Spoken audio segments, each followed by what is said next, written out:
don't know if it's a contradiction or the situation the Kino Dvor is in right now. You said the program is limited by the films distributors bring, and it's not unlimited. It's not like you can bring any film that you want. Basically, you depend on them. And the other thing you said, okay, we're focusing here on quality, basically, yeah? But if the distributors doesn't bring you, let's say, the level of quality you want to have, you still have to make this compromise. And the second question is, I was just briefly checking how many films in the late program of Kino Dvor was made by women. Actually, since I follow Kino Dvor, I've never been really focused on these statistics or look for it, but I was surprised how little the number is. You said it's a catastrophic situation, yeah? But since it depends a lot on distributors, is this a fact we're in, or this is an alarm to start changing and actually bring them into the debate? Because I don't know if any distributor is here today, for example. I mean, to us, the dialogue with the distributors is very, very important, and we keep on, we keep on working on this. But I would say that it also, in these 10 years, we have developed a relation of confidence with them as well. So it's very important to them that they know what you are going to do with these films. There are many, nowadays, if I compare what in 2003, what we as Cinematheque bought, the films for which we bought, we actually, because we didn't want to falsify the market situation, we always, when we were looking to acquire, the new, I don't know, Ženske or when Fruchan, or we always checked. We knew they would not be interested in those titles, but we always checked before we did an offer to the World Sales Company in order not to overbid the price. So the thing is, to come first to the first point, the Kino Dvor program consists of 3 pillars. So young audience, festival, and distributor offer. When I was talking before about the fact that we can have little say in this, I was referring to the distribution titles, not to all the others we show, because we do show annually 300 to 400 films, and those that go in distribution are, in the beginning it was 25 to 30, now it's 60 to 70. So the films have shorter runs, less screenings, and the challenge is to get the same amount of people to less screenings. So you have a more focused relation with your public. Yeah, it's an ongoing thing. One of the things which I can maybe already say is that in preparation of the miniplex, which is hopefully, which is certainly coming in a couple of years. Of course, this will be an important new debate. To what extent will we also again put on the agenda whether or not we can engage ourselves in film distribution, and whether we can do this corrective on the market or not. It's an open question. I would tend to think not, because the situation at the moment is that actually at any given time in Slovenia, I could, if I would say go, we have at any given time approximately 200 films that are waiting to come to the screens. So it's just a question, okay, will we, can we, will the distributor subtitle them? Can we get some materials of this? But the rights are already acquired. They are there. So, and most of these films, of course, are then only presented in special contexts. And that's what we are trying to do. But I'm taking too much time. We have all these precious guests. So Ian, please join us.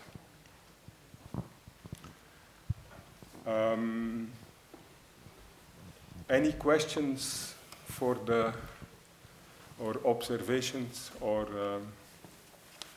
I don't know how you feel about the day, apart from exhausted. I mean, personally, I was, I don't talk about my contribution, but I was extremely happy with what you brought us.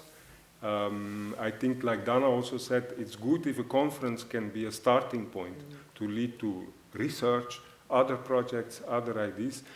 I mean, like one of the things, the lack of data and the issue of how to interpret data, these are two. So if you would, like I said, it's on our to-do list, if any of you would have any advice on how to, which way to go, what is relevant data to collect, what is the information that would, serve the ultimate goal in terms of, keeping people motivated to come to quality cinemas. What would be the data we would...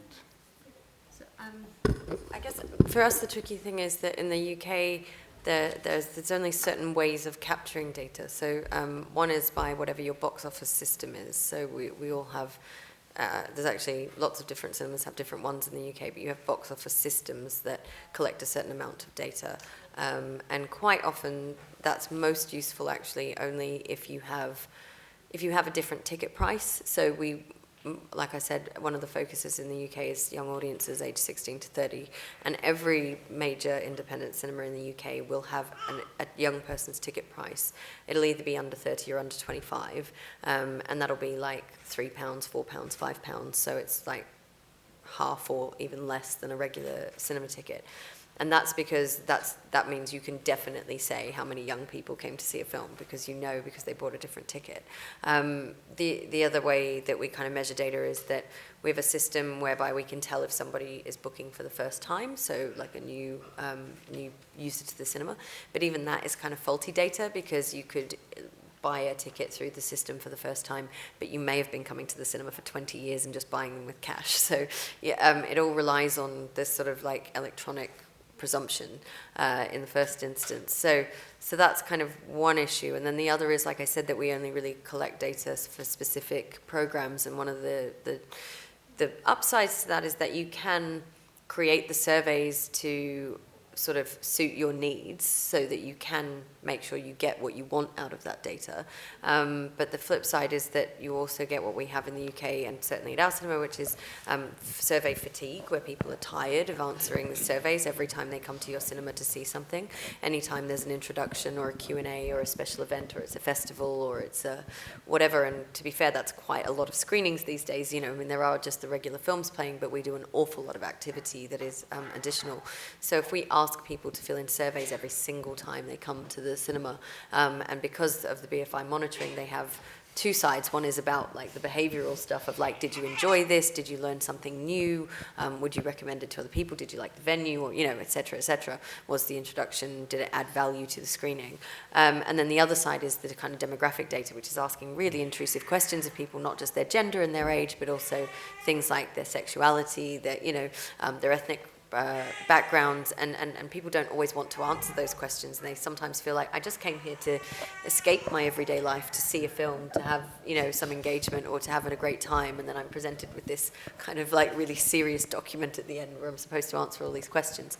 So I think it's really complicated because I think it's not so easy to get the data that we want. Then there's what Donna talked about, the kind of anecdotal data, and actually for me sometimes like the best way is just when I'm hosting an event to just look at the audience, and I know that other people in my building hate that because it's not as quantifiable as if I had a statistic on a form, but I'm like, half the audience were this because I was talking to them. So, and also particularly when it's a small audience, I can say quite confidently that, because I spoke to everyone in the room, because there were only 20 or 30 people there, I know that we had this many people who were Romanian to come see Touch Me Not, and I know that, they came specifically to see a Dina Pintilli talk, or I know that half the people who saw Rachel McLean's Make Me Up have never seen a film by Rachel McLean before because I asked, and half the people in the auditorium said, I've never seen that before. I thought it was interesting. I'll stop talking after this because there's not a lot of time. But and I want other people to speak. But the Let the Sunshine In, the Claire Denis film. I found that really fascinating that it worked really well for you, because that was actually one of the films that worked really terribly at Watershed, and we had the most walkouts of that film of probably any film, and precisely because I think. Because it was the new Claire Denis film, but the poster is of Juliette Binoche with her arms flung open. And the way that it was marketed in the UK was as if it was this kind of really quirky, light-hearted sort of romantic comedy. And I think that this preconception about genre cinema is so interesting, because people came to see it and they hated it, and they all walked out and told us that they were really bored and they thought it was terrible and we shouldn't be playing this film. And, obviously it's the kind of film that we would play, but it was just interesting because of the sort of positioning. And I think that there's something about, just being really honest with your audience about what you're playing, and trying to attract a different audience is not always in the best interests of serving your audience. But also, I think you're addressing a really important point in getting to know your audience, because you can collect this kind of data, but you can also work with questionnaires, I think, and find out a bit more about the audience's backgrounds and other interests, because what might work for one cinema might very well not work for the neighboring cinema, because through your programming and the other events you're organizing, you're already doing some kind of audience building. So in a way, your audience is also your test group, and it's also giving you the opportunities to grow, because they will know what kind of people will know or will be interested in what's going on. Yes, and I also think be careful of just too much focus on data. Too much focus on data gathering and surveys. I think because your audience, don't forget the carpet. Because this is what makes it a second home for people. That's why they come, the whole atmosphere and so on.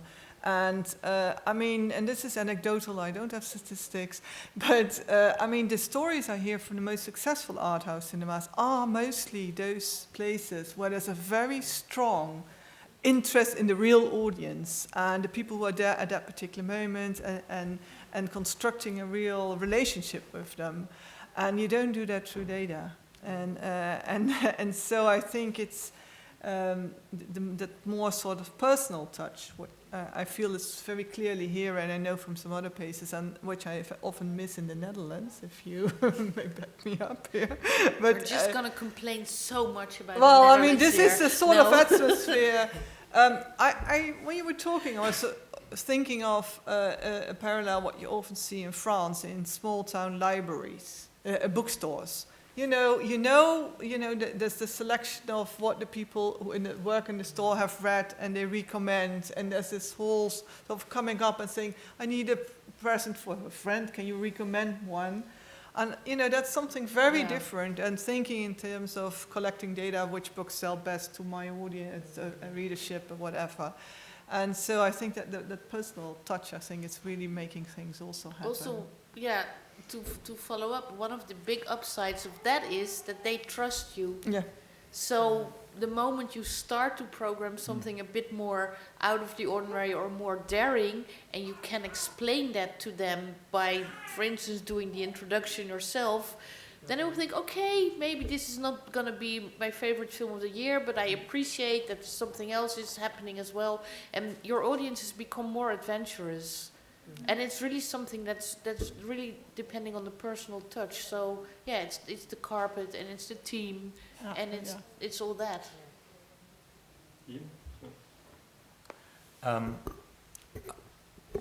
Yes, I think talking to the audience, the actual audience, is really important.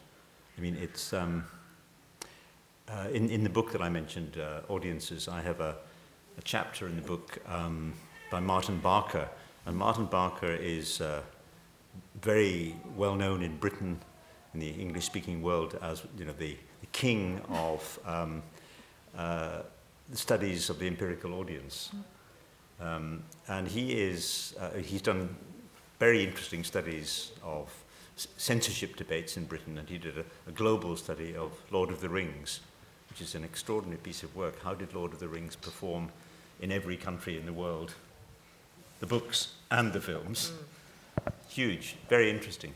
And he is incredibly scornful about what he calls, the cinema theory people who have an imaginary audience.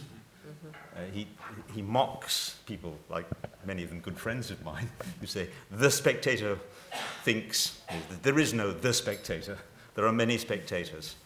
And I think that what Martin has to say is really important, that the differences are really interesting. How do you get into the differences? That's the question. Of course, there's only one answer. It's the same as the question of, psychotherapy or pills.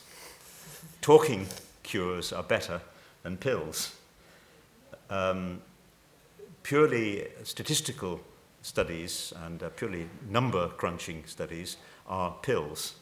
You have to talk to people if you want to find out what really motivates them. You have to engineer situations in which you talk to them. So questionnaires, in-depth questionnaires, that's the real meat. I've been doing a lot of reaction feedback for the film history work I'm doing at the moment, and really, taking people on a walk, say, around locations, then having a discussion with them, and then giving them some detailed questionnaires. Of course, it's very time-consuming, and you don't do it in vast numbers, but the quality of what you hear back is really interesting. So there's really no substitute for that if you want to get the detail. But one other thought, if I may throw it in, which has been, I've been thinking about this a lot recently, and I mentioned it last night, just after I arrived. The cinema model that we're familiar with, which you operate, is essentially geared to new releases. If art galleries and bookshops worked on new releases, there wouldn't be any. Because most of their business is actually on things that have had time to enter circulation and become known. When you look at the stock of a bookshop, a big bookshop, does it consist entirely of new releases? Absolutely not. It consists of books that have been around for a long time that get republished and repackaged. Okay, we live in an era when more of cinema history is accessible than ever before because of new releases. DVDs, Blu-rays, etc., streaming, all sorts of things are giving us access to older cinema. And many people are finding their way back into cinema through diving into its history. My wife and I run a miniature cinema in our basement for older people. It's a thing in Britain called the University of the Third Age. There are different versions of it in other countries. And we have a waiting list of 100 people. We can only accommodate 20 who want to come and see films which they were made in the 40s, the 50s, and so forth. And it's really interesting. It's a very interesting process. Okay, it's serving a social need, but the discussions that follow are really interesting too. These are not new films, but they're reanimating their interest in cinema.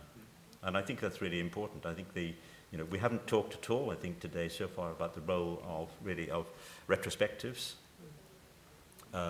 One of the most successful festivals in Europe, I would say at the moment, is Cinema Ritrovato in Bologna, which Watershed is pioneering a local version of through Cinema Rediscovered.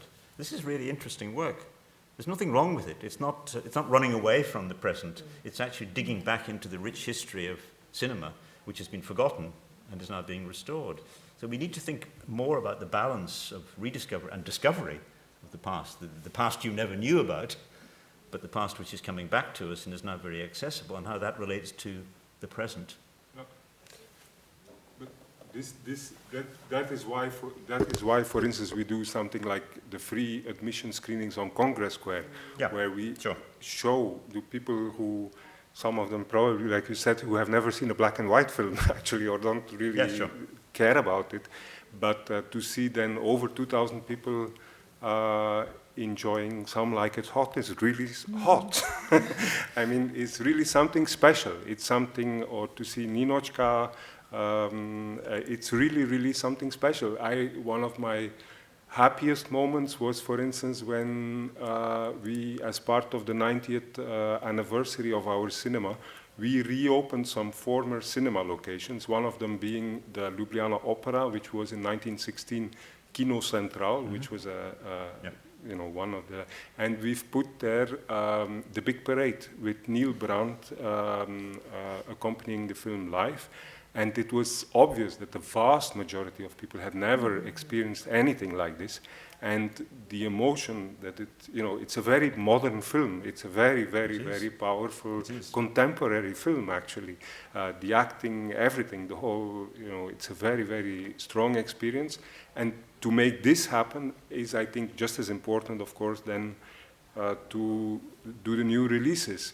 I mean, one of the ideas that I always like also, I mean, which always echoes with me, is Peter van Bach's motto that you have to actually present classics as if they are contemporary films, and contemporary films as if they are classics. That's the whole point. There it works if you can make it work. And anyway.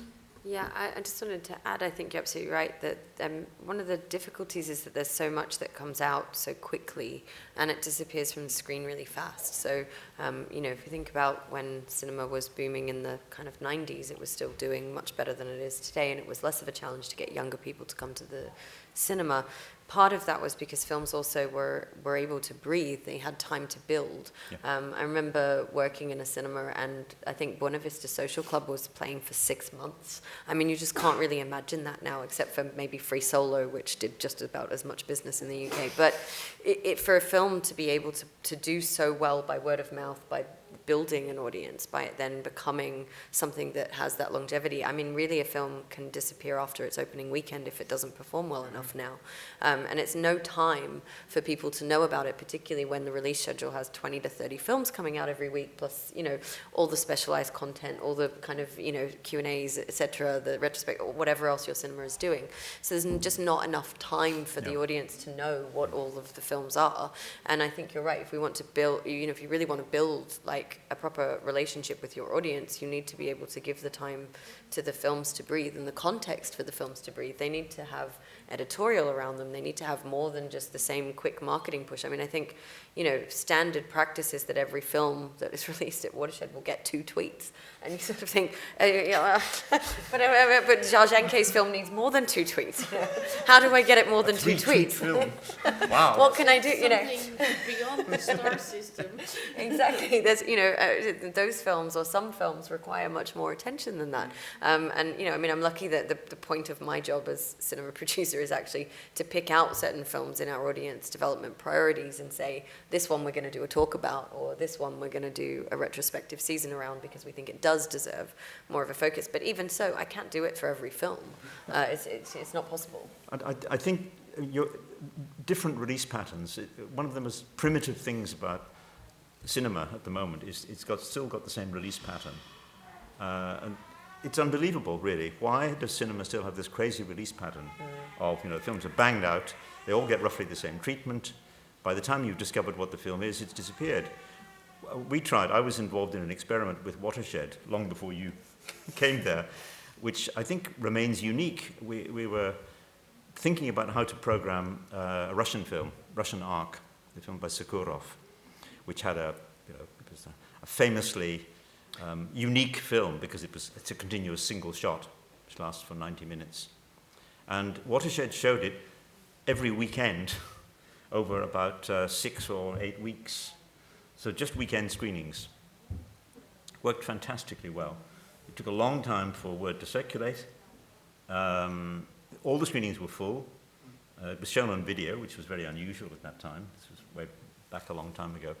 We always thought when digital projection was coming in, there were many battles over many cinemas, like the cinemas of France, held out against digital. Never digital! We will stick to 35mm. And then when they saw the numbers from Avatar, they all rolled over, went digital instantly. But we always thought that digital would make it possible for cinemas to hold a lot of films on the server, which they could then program over a period of time. It didn't happen, of course, entirely because of pressure from distributors. The distributors who have run the system, and you gave eloquent testimony to that. They've run the system right from the start. They are the true people who control cinema. They rejected that model completely. They want films to appear rapidly in succession, which they control. It's no good for audiences. It's hopeless. By the time you've heard about a film, it's gone. Films don't get a chance to build a word of mouth. Everybody who works in cultural cinema has known this for a long time, but they are powerless to break the power of the distributor. And unfortunately, digital and servers have not solved that problem. No, And it's a real problem. Actually, it got worse. Worse, I Yes. think. It's got worse. It got worse. Because Yeah. before you could at least, the 35 Yeah. print would be around for 5 more years. That's right. And it would go to a film museum. Yeah. And now the digital film is only available when in active distribution. That's right. And since there's also, I mean, you were still a little bit positive about DVD. It probably also depends on the country. There's no follow-up to that, so people can't, unless they go to informal file sharing, but there is no way to see a film after it has disappeared from the cinemas, because the streaming platforms don't show them all No, either. that's So true. that's actually this cycle is really aggravated. So Yeah.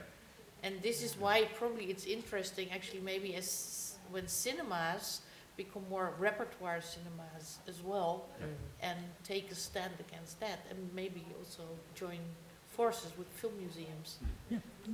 Absolutely. Well, So you're in a lucky position that you have the archive, but you still have 35 projector here.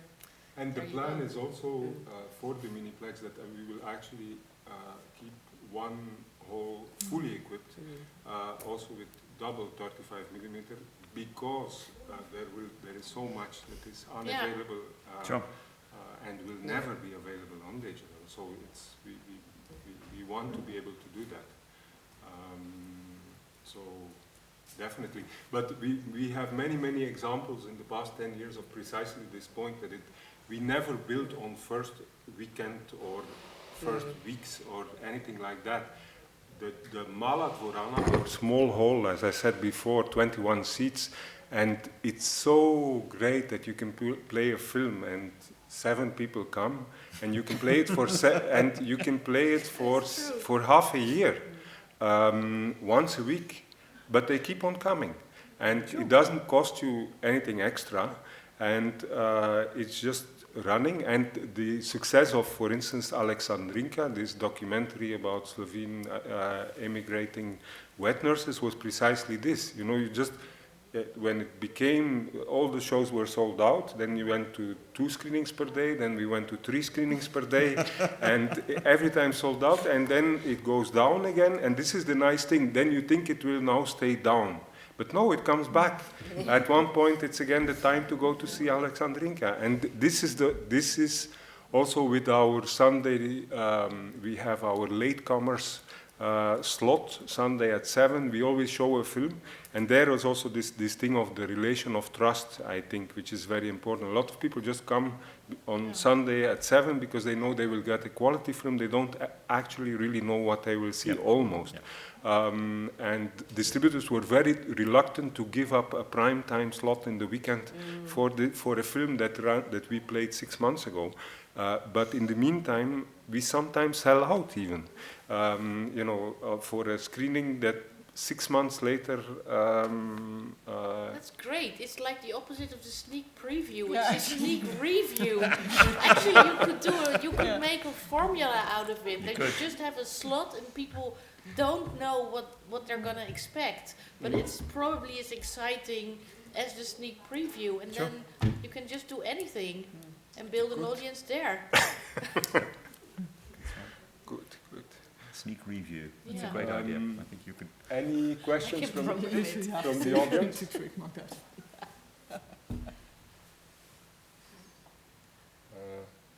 Incredible, we're again totally on time. Who's forcing? There's a film to come, yes? There is one at 5. So, That's it. So there is kind of this. We Pressure all feel to- it. We feel the film. maybe if you allow, maybe I have this experience of Kino Dvor. To what extent is this also something that you would recognize in the Netherlands, in the UK? Are we, is it a similar example? Example, or is it radically different, or? It's not radically different, except for that it's a lot more beautiful than a physical cinema. We have a few in the UK that look like this, but we don't have so many picture palaces in existence anymore. A lot of the cinemas in the UK are like the one that I work in, where they're kind of strange buildings that have been repurposed as cinemas or cultural institutions. So, there are cases like this, and there's one I used to work at in Clevedon. It's called the Curzon Cinema and Arts, and it's an old historic single screen. But the single screens, they struggle because they're locked in by distributor deals to playing mainstream films, really, and then it's all shows, so there's no possibility to do alternative content, and it's a real problem. So anything that is a single screen in the UK is pretty much either wants to or is hoping to find a way to have another screen. So the one that I used to work in, the Curzon, for example, they have had a plan for a second cinema in the balcony, which needs restoration work for years now, and when I was on the board, we have submitted multiple bids to the Heritage Lottery Fund to get financing to do it, and have only received, after like a couple of years, a very small amount, which is just to fix the roof. So not actually to help with the kind of creation of a new auditorium, which would be a small auditorium. But you need a small auditorium. Even the Watershed, which has 3 screens, is getting a 4th, precisely because you need to move, like you said, a film to a smaller screen where it can live out the rest of its run, where it's still attracting an audience, but it's only maybe 30 people, 20 people, whatever, while you've freed up the space in your very big auditorium to play something else. And I think the fact that you're building the kind of miniplex, it speaks to that this model, unfortunately, as beautiful as single screen picture palaces are, and I'm a real advocate for them, that's where I kind of grew up, was in a 1,100 seat cinema in Australia, is that it's not financially viable, and so you do have to have a kind of some sort of plan for moving the films on. But the problem with that is, as you've both indicated, Ian and Cohen, is that the distributor deals just don't allow for the flexibility that you really require, and that's actually why sometimes playing retrospective programs is much more freeing, particularly from a curatorial point of view, because you can actually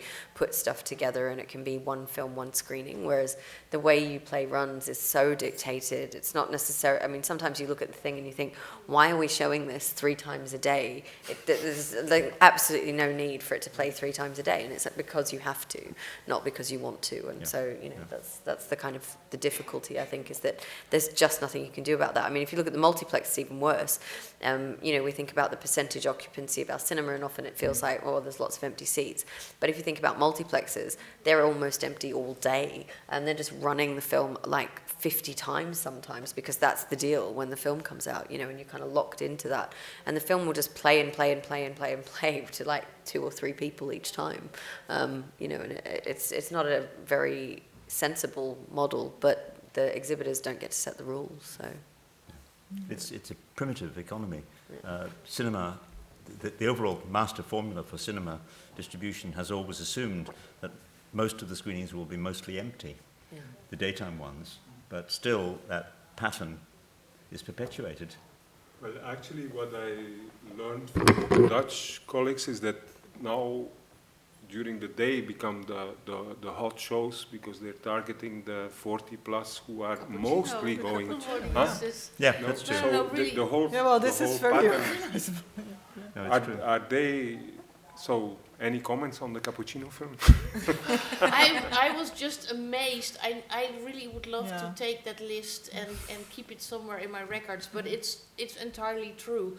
The problem, of course, is that now that the distributors start to buy films that cater that audience, and so you have instant cappuccino, which is far less tasty. So in a way, such a clear defined Nescafe, you mean? Right. Nescafe. So such a clear defined audience can also be a burden. Yeah. Something else about the Dutch situation, of course, that is quite extraordinary in the world, is that we have about 100 art house cinemas that are now, most of them have turned into miniplexes with two or three rooms. So there is quite a diversity. Most of the smaller cities have spaces where they can play art films, although they tend to play a bit more commercial nowadays. The backside of that being, because of digital and kind of the concentration that brought about, is that most of them are now centrally programmed. So once again, it's just like a multiplex, but spread over more spaces. Whereas I'm a firm believer also. I don't live in Amsterdam, I live close to Utrecht, so I go to a smaller city to go to the cinema. I'm a firm believer that a cinema has an identity.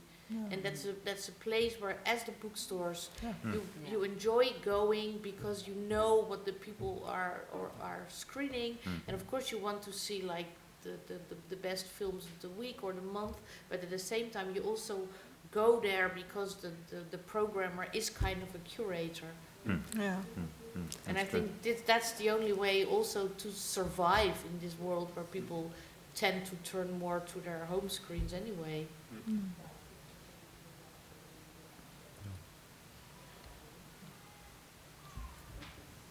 Thank you. Yes, thank you. Wonderful. Thank you all.